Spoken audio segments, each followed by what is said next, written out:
bring in former Secretary of State Mike Pompeo. Lots to pick through here. Let me just show you something that Xi Jinping said to Putin yesterday. Call for number one. It says, there's a change coming that hasn't happened in 100 years. When we are together, we are driving this change. They often speak in riddles. What do you take from it? Oh, good morning, Dana. Great to be with you. Look, they often do speak in riddles, but this is no riddle. And to hear the White House play this down as if it's insignificant or unimportant is an enormous strategic mistake. It may be a shotgun wedding, but they're still married, Dana. And at least for today, the Chinese Communist Party is providing lethal assistance to Ukraine, almost certainly. Now China is getting energy at a discounted price. Think about that. American manufacturing companies are paying full freight for energy today, and the Chinese are getting a 15-20% discount on each barrel of oil, allowing them to continue to dump their products here in America. Now, the Biden administration has failed. They've allowed the Russians and the Chinese to come together in this way, and it presents enormous risk to the United States of America and every citizen. Peter Doocy had an exchange with the National Security Advisor spokesperson, John Kirby. Let's listen here. When President Biden met with Xi, he said, I want to make sure that every country abides by the international rules of the road.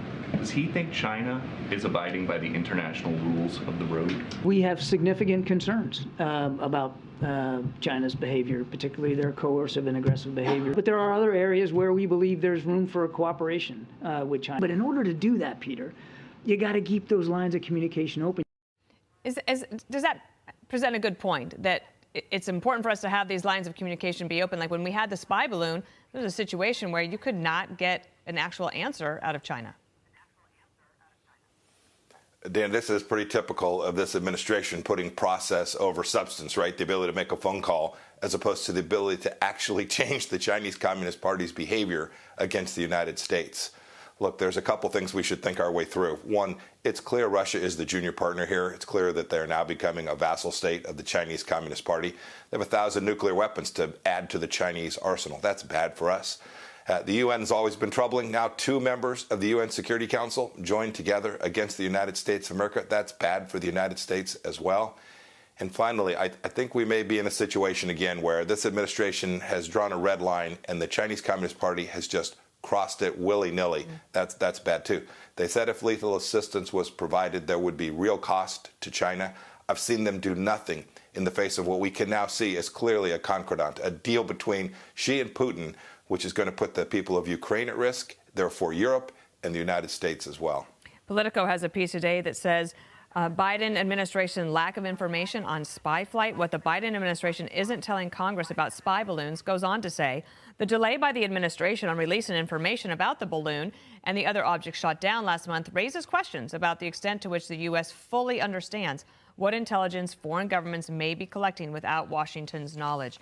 You were also at the CIA, not just the State Department. Is it possible that there are things that are just kept secret for our own national security purposes, or are they just trying to hide something because they don't know?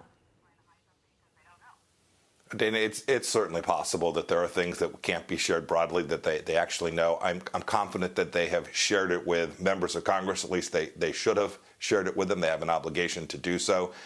We're pretty good at figuring out what the bad guys are spying on us about. We always miss things. This is the world of espionage, Dana.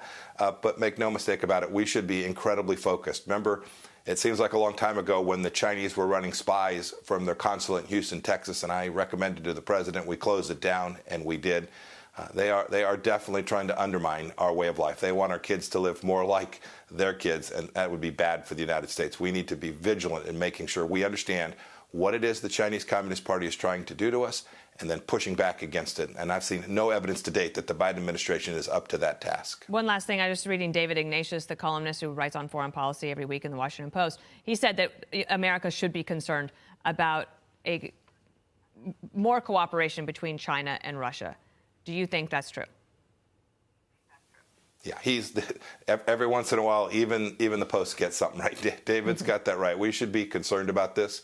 We spent a lot of time thinking our way through how to separate the Chinese Communist Party and Russia. They've now found a way to come together, even if it did feel a little like a couple of BFFs signing a silly agreement that doesn't mean much. But the economic engagement between the two is important and will impact the United States and jobs all around our country. And we should be absolutely on point in pushing back against what it is they're trying to do. We have the tools to do that, Dana. We're not victims here. We just have to be ready to act. All right, Mike Pompeo, thank you. We'll watch what happens on the Hill today. John? Thank you, Dana. I'm Steve Doocy. I'm Brian Kilmeade. And I'm Ainsley Earhart. And click here to subscribe to the Fox News YouTube page to catch our hottest interviews and most compelling analysis.